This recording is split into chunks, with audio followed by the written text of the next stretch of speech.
सर्वच महापुरुषांना आणि महान मातांना प्रथमतः विनम्र अभिवादन करतो। आणि आज ज्यांची जयंती साजरी करण्यासाठी आपण या ठिकाणी जमलेलो आहोत ते वीरपत्नी, वीरकन्या आणि वीरमाता असा तिहेरी बहुमान भेटलेली इतिहासातील एकमेव स्त्री म्हणजे राजमाता जिजाऊ साहेब यांच्या जयंती निमित्त। आणि या देशामध्ये तुमचा 33 कोटी देवांवरती जरी विश्वास असेल मात्र तरुणांनो तुमचा स्वतःवरती विश्वास नसेल तर काहीच कामाचं नाही असं सांगणारे स्वामी विवेकानंद यांची जयंती या ठिकाणी साजरी करण्यासाठी बांधवांनो आपण जमलोय। खरं तर मासाहेब जिजाऊंचा जन्म झाला ते गाव म्हणजे सिंदखेड, ज्याला पूर्वी आलापूर म्हटलं जायचं।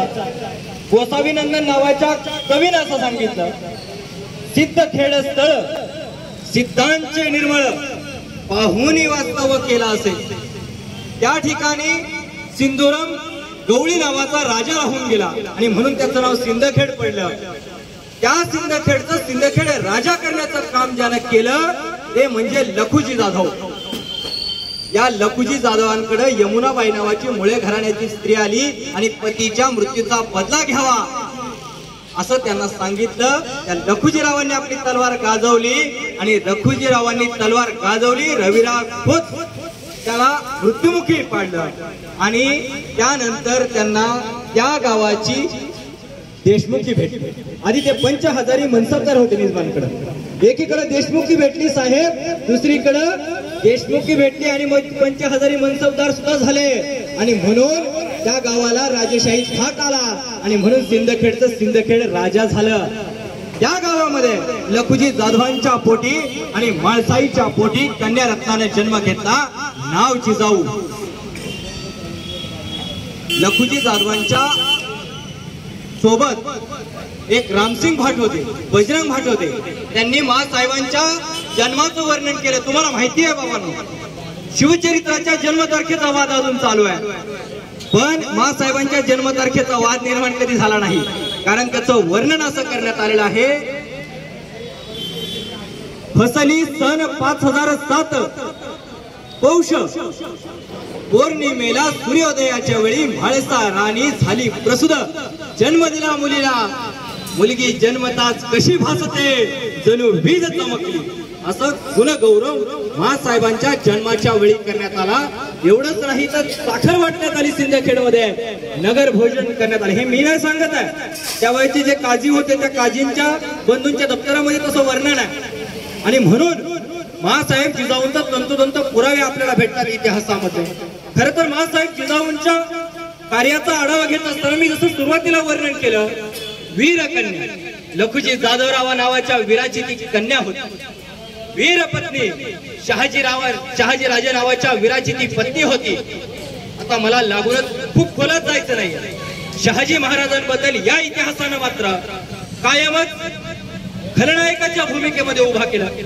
स्वराज्याचे संकल्पक म्हणून ज्यांना आपण म्हणतो, छत्रपती शिवाजी महाराजांना प्रतिपचंद्र लेखे व वर्धिष्णू विश्ववंदिता शाहस्त्र शिवशेषा ही राजमुद्रा शहाजी महाराजांनी दिलेली होती, म्हणून शहाजी महाराज स्वराज्य संकल्पक ठरतात।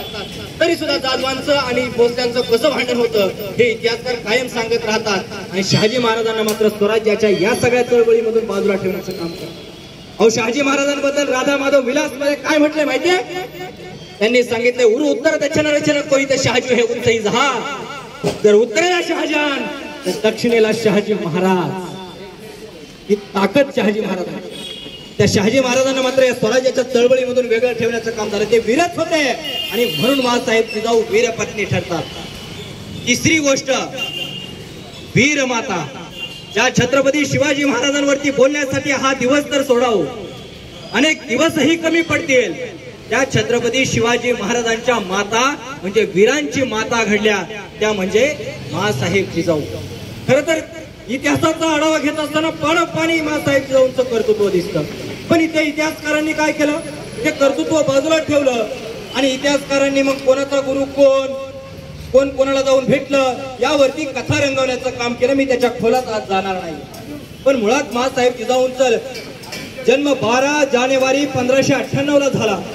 साधारण 1610-11 दरम्यान त्यांचा शहाजी महाराजांशी विवाह झाला घरामधूनच युद्ध प्रशिक्षण दिलं जात होतं. घरामधूनच वेरुळचा भोसल्यांशी विवाह झाल्यानंतर शहाजी महाराज त्यावेळेस निजामाकडे चाकरीला होते. त्यावेळेचे म्हणजे शहाजी महाराजच नाही, आता शहाजी महाराजांचा इतिहास सांगतोय म्हणून शहाजी महाराज चाकरीला होते म्हणून स्वराज्याशी संबंध नाही असं जोडलं जातं. पण त्यावेळेचे सगळेच मराठी सरदार कोणाकडे ना कोणाकडे चाकरीला होते ही गोष्ट मात्र विसरून जातात. त्या शहाजी महाराजांशी विवाह झाल्यानंतर शहाजी महाराज दक्षिण दिग्विजयच्या निमित्तानं बाहेर पडायचे. त्यांना पुत्र झालेला होता शंभूराजे. त्या शंभूराजांना घेऊन दक्षिण दिग्विजयावरती जायचे. त्यावेळेस माँसाहेब जिजाऊ पाठीमागं ही स्वराज्याची चळवळ हाकण्याचं काम करत. त्यांच्या आयुष्यातला एक प्रसंग घडला आणि त्यानंतर आज ह्या माता बाळी सुखी आहेत. आज ह्या लेकी बाळी समाजामध्ये वावरतात, त्यांना मान सन्मान भेटतो. त्याचं आणखी एक महत्वाचं कारण आहे. अहो, खेळोजी भोसल्यांची पत्नी म्हणजे विठोजींची सून यांना महाबत खान घेऊन गेला. महाबत खान घेऊन गेल्यानंतर त्या परिस्थितीमध्ये स्वराज्यामधल्या स्त्रियांचा प्रश्न रेवडले होते की एका भोसले घराण्याची सून जर महाबत खान पळून घेऊन जात असेल तर इथल्या लेकी बाळींच्या सुरक्षेचा मोठा प्रश्न आहे. त्यांना मान सन्मान भेटला पाहिजे, त्यांच्या अंगाला कुणी हात लावू शकलं नाही पाहिजे, असा राजा या मातीत निर्माण झाला पाहिजे. हे माँसाहेब जिजाऊंच्या मनामध्ये आलं आणि म्हणून स्वराज्य संकल्पामधली पहिली अट होती ती म्हणजे इथल्या स्त्रियांचा सन्मान होणारं राज्य निर्माण व्हावं. दुसरी अट शेतकऱ्यांचं राज्य निर्माण व्हावं. हे सगळ्याच्या पाठीमागं माँसाहेब जिजाऊंचा विचार होता, हे आपण विसरून चालणार नाही. माँसाहेबांनी शोभाराजांवरती एवढे संस्कार केले की असं म्हणता येईल की यशाच्या पाठीमागे ज्ञान आणि कृती ह्या दोन गोष्टी असतात. तर शोभाराजे कृती असतील ना तर त्याच्या पाठीमागे माँसाहेब जिजाऊ ज्ञान होत्या, म्हणून स्वराज्य नावाचं यश आपल्याला भेटलं. त्यावेळेस माँसाहेब जिजाऊ ज्यावेळेस इकडं शिवापूरला वस्ती करायला आल्या त्यावेळेचा प्रसंग अहो इथल्या स्त्रियांसाठी नव्हे पुरुषांसाठी नव्हे इथल्या मानव जातीसाठी सगळ्यात मोठा आदर्श आहे. अहो पडीक पडलेली शेती कशी उपजाऊ करायची याचं सुद्धा अजूनही आमच्या तिथं कौशल्य नाही आहे. पण त्या ठिकाणी सगळ्यात महत्वाचं या माणसांची पडीक पडलेली डोकी उपजाऊ करण्याचं काम माँसाहेबांनी केलं. याच पुण्यामध्ये 1630ला मुरार जगदेवानं गाढवाचा नांगर ह्या पुण्यावरून फिरवला होता. पुन्हा उद्ध्वस्त झालेलं होतं आणि एक पहार रोवून त्यावरती तुटक्या चपला टाकलेल्या होत्या आणि सांगितलं होतं की पहार जो कोणी उकळून टाकेल आणि गाढवाचा नांगर जिथं फिरवला गेला तिथं शेती कोणी करेल त्याचा निर्वंश होईल. अहो निर्वंश होईल. लोक घाबरायला लागली, लोक शेती करणार पुन्हा वस्ती करणार. त्यावेळेस माँसाहेब जिजाऊ इथं आलेल्या होत्या. कोंढाण्याचे सुभेदार जाधवजी होते. त्यावेळेस माँसाहेबांकडे इतकी जबाबदारी दिलेली आली होती. त्या वेळेस इथल्या लोकांच्या मनामध्ये अरे बघा ती झाडं त्यांचा निर्वंश झाला नाही, अरे बघा ती पाखरं त्यांचा निर्वंश झाला नाही, बाबा तुमचा निर्वंश कसा होईल. विवेकी बुद्धीनं माणसांचं मस्तक सुपीक करण्याचं काम आधी माँसाहेबांनी केलं. लोक जमायला लागली, शेती करायला लागली, इथं सोन्याचा नांगर फिरला आणि हे पुन्हा आज आपल्याला पाहायला भेटलं. याच पुण्याचा जो पाषाणचा भाग आहे त्याला जिजापूर म्हटलं जायचं. ती जिजापूर वसवण्याचं काम राजांनी आणि माँसाहेबांनी केलं होतं. पण दुर्दैवाची गोष्ट आजही पुण्याला जिजापूर म्हणावं इथल्या राज्यकर्त्यांना वाटत नाही. पाषाणचं जिजापूर करावं इथल्या राज्यकर्त्यांना वाटत नाही. मी बोलत नाहीये, याची दप्तरी नोंद आहे. विठोजी राजांच्या नावानं विठापूर, शहापूर अशी गावं वसवलेली आहेत. तशी जिजापूर सुद्धा वसवलं होतं, पेठा वसवलेल्या होत्या. त्या कर्तृत्वाची दखल कुणी घेणार आहे की नाही. या पुण्याला जिजापूर तरी का नको नाव द्यायला, का नको.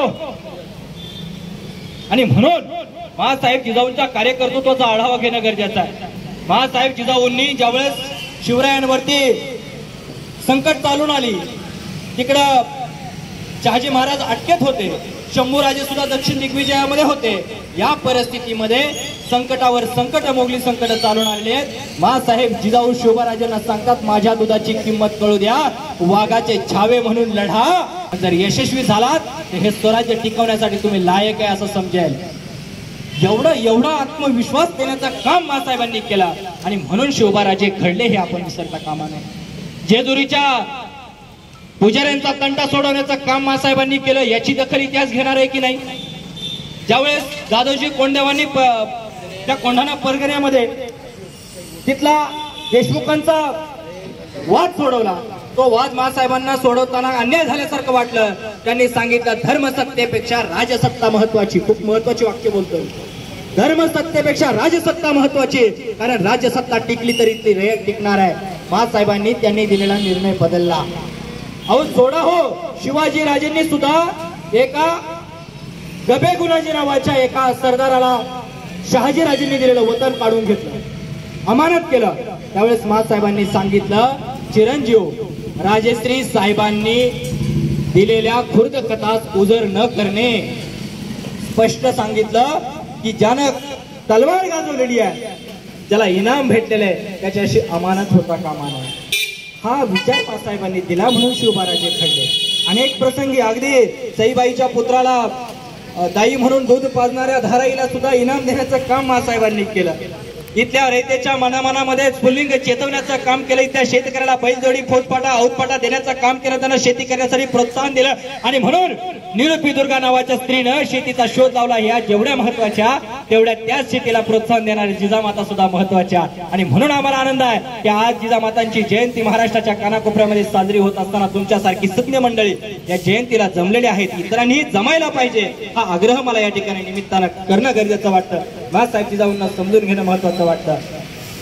मला वेळ कमी असल्यामुळे मी स्वामी विवेकानंदांवरती जास्त बोलणार नाही, पण एवढंच म्हणेन, उस दिन मेरे देश का बड़ा नाम होगा, उस दिन मेरे देश का बड़ा नाम होगा, जिस दिन मेरे देश का हर एक मुसलमान कलाम होगा और हर एक हिंदू स्वामी विवेकानंद होगा, हर एक हिंदू स्वामी विवेकानंद होगा. धन्यवाद.